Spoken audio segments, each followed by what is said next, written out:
Boa tarde a todos e todas. Eu gostaria de pedir que o ministro me olhasse. Eu sei que ele está acostumado a ver e ouvir quem concorda com ele, inclusive gente que pede o fechamento do Supremo e do Congresso. Mas eu sou parlamentar eleita e exige que o ministro me olhe nas perguntas que vou fazer. Ministro, todos sabem que a Polícia Federal é subordinada ao Ministério da Justiça. Não é aceitável. Eu esperava que o senhor desmentisse a informação que está sendo vinculada nas redes sociais, mas é extremamente grave que a Polícia Federal tenha determinado ao COAF a investigação contra o Glenn, um caminho cada vez pior que o senhor está tomando. Veja, o senhor maculou e manchou a luta contra a corrupção necessária, muito necessária no nosso país, tendo sido seletivo, parcial e com o objetivo político de ajudar um campo no processo eleitoral. Aliás, quero só lhe corrigir, o PSOL não tem nenhum parlamentar investigado na Lava Jato. Ao contrário, enquanto muitos aplaudiam Temer, nós já pedimos a prisão por Temer e por tantos outros investigados de corrupção. Mas não é aceitável o caminho, ferindo o Código de Processo Penal, ferindo o Código de Ética da Magistratura, ferindo a Constituição Federal. Depois, ministro, o senhor aceitou ser ministro de um governo da extrema-direita. O senhor aceitou e foi criticado por procuradores do próprio Ministério Público Federal, trilhando esse caminho que tem a ver com ameaças, com fake news. Eu li de um senador do Espírito Santo que fez a oitiva, fez a pergunta ao senhor lá na CCJ e está sendo ameaçado pela rede de ódio que circula aí nas redes sociais. E agora, perseguir a imprensa é prática comum em ditaduras. A liberdade de imprensa é resguardada pela Constituição Federal, pelos tratados internacionais, e isso não pode passar como normal. O senhor tem que parar imediatamente de perseguir a imprensa. O Intercept, o El País atestou a autenticidade das matérias, a Folha de São Paulo, a Band está dando informações com relação a isso. Aliás, a última vez que disseram que o Glenn era mentiroso, ele ganhou o Pulitzer. Só quero lembrar alguns aqui nessa sala.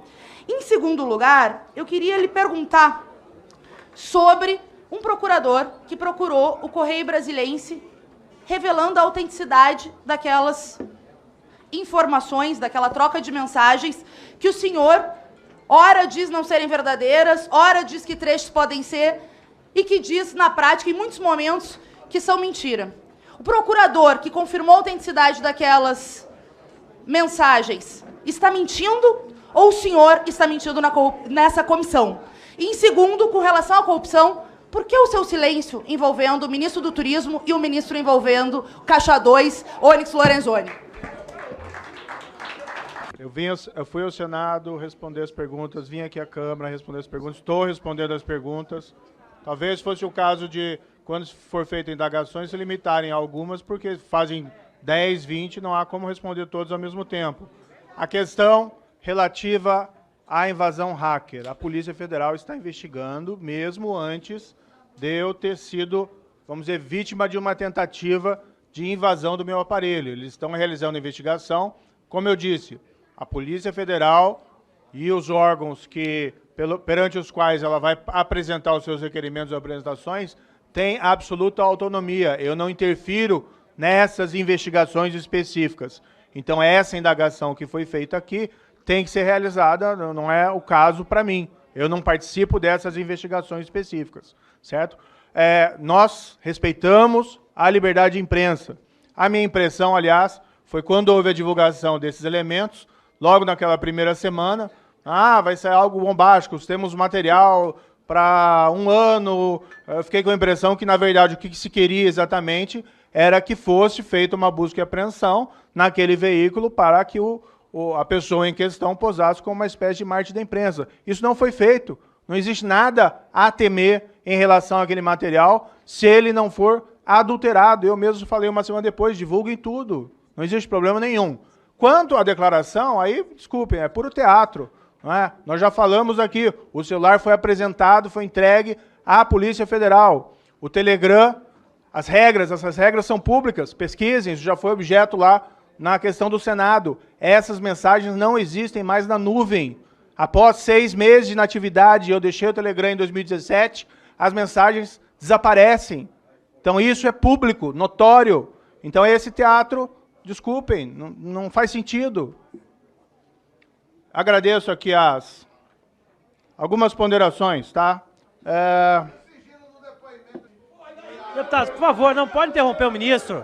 Vamos ter respeito com o ministro. Ele responde se ele quiser. Ele é convidado. Não é uma CPI. Não é uma CPI, como muitos estão acostumados. Passo a palavra ao ministro Sérgio Moro novamente. Deputado, por favor. Ele responde se quiser. Deputado. E está respondendo as perguntas. Está respondendo todas as perguntas. Passo a palavra ao ministro Sérgio Moro. Bem, a questão...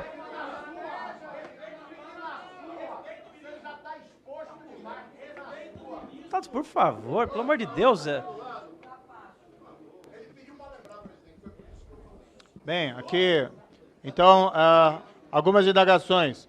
Questão lá envolvendo o ex-presidente Fernando Henrique. Eu não posso confirmar a autenticidade dessas mensagens. Sinceramente, não tenho essas mensagens. Não me lembro desse episódio. O que eu posso dizer sobre o caso? Isso é público notório, é documentado. Não baseado em hacker criminoso ou divulgação maliciosa de mensagens.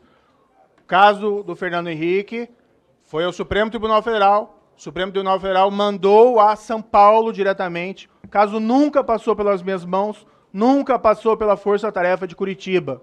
Então a afirmação de que de alguma forma eu teria interferido no caso é absolutamente falsa. Esse caso nunca passou pela minha mão, nunca passou pela mão do procurador Deltan, nunca fiz nada em relação a esse caso. Chegou em São Paulo, o juiz reconheceu a prescrição, porque os fatos eram de 1996. Enfim, então não existe nada, é um balão vazio. A referência que Vossa Excelência fez ao caso do senador Jacques Wagner, eu não vi essas mensagens, eu vi uma colunista social falando que existiriam essas mensagens entre procuradores. Não sei se existem, não sei se elas são autênticas, não sei se foram fraudadas, não sei por que não foram apresentadas até o momento, e eu não participei dessas mensagens, se é que elas existem. De todo modo, o que eu vi no comentário da colunista social é que medidas haviam sido requeridas e haviam sido indeferidas. Indeferidas. Então, a tese do conluio, então, vamos dizer, sensacionalistamente, de maneira sensacionalista, divulgada por esse site, não existe. Está lá na coluna social, não sei se as mensagens existem, mas se existem a referência de que as medidas foram indeferidas. E se forem indeferidas, teriam sido indeferidas por mim naquela ocasião. Deputados, por favor, o pessoal já usou a palavra. O ministro está respondendo. Não permitirei a parte dessa fala do ministro. Presidente. Pode continuar, ministro. Presidente. Não permitirei a parte das falas do ministro. Então, palavra do ministro Sérgio Moro. Eu já falei publicamente sobre isso mais de uma vez. Depois do segundo turno, uma semana antes das eleições, eu fui sondado pelo ministro Paulo Guedes sobre essa possibilidade. O convite veio após as eleições. Depois do segundo turno, uma semana antes das eleições, eu fui sondado pelo ministro Paulo Guedes sobre essa possibilidade. O convite veio após as eleições. E depois das eleições eu aceitei. Não existe nada. Além disso, eu já falei isso publicamente ano passado, reiteradamente. Eu falei isso ano passado. Isso é reciclagem de notícia velha. E o Glenn está sendo investigado pela Polícia Federal, pelo COAF ou não? Eu vou pedir a devolução no meu tempo, porque eu sou interrompido a todo momento. Restituir 2 minutos e 30 ao ministro Sérgio Moro.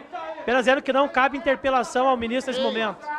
Não cabe, até peço ao ministro que não dê bola, que não responda às interpelações. Só quero que ele responda se depois... ele investigado ou não. Não, eu já respondi, acho que o senhor não ouviu, então. Eu respondi há 2 minutos atrás, essa questão. Bem, enfim, eu agradeço aqui as palavras do deputado Felipe Barros, do deputado Valdir e do deputado Marcelo Van Hatten. Vou tentar responder conjuntamente pelo tempo. Eu acho que existe aí muito revanchismo.